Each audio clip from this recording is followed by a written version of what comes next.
sefer seni unutmağa men tırıştım. Menin olmağa sen layık aslı değilsin. Senin tatlı sözlerine men hiç inanmam. Bir vakit seni endime hiç bağışlama. Sevgi için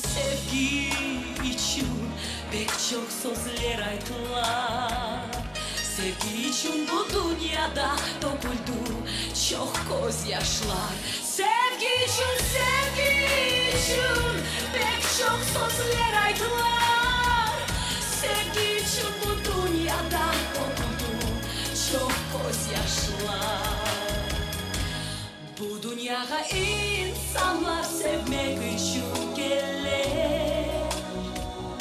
Sevgisiz ömrümüz boşa sanki öter.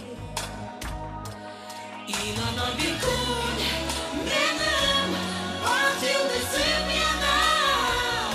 İnanan bir gün hayatıma gelir bahar. Sevgi için pek çok sözler aytılar. Sevgi için bu dünyada döküldü çok gözyaşlar. Sevgi için pek çok sözler aytılar. Sevgi için bu dünyada döküldü çok gözyaşlar. Sevgi için pek çok sözler aytılar. Sevgi için bu dünyada döküldü çok gözyaşlar.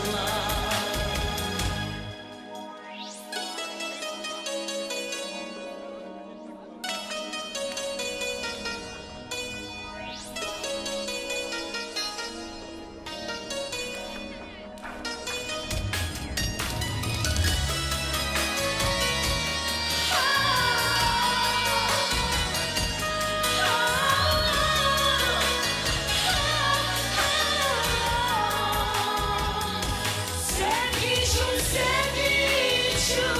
pek çok sözler aytılar.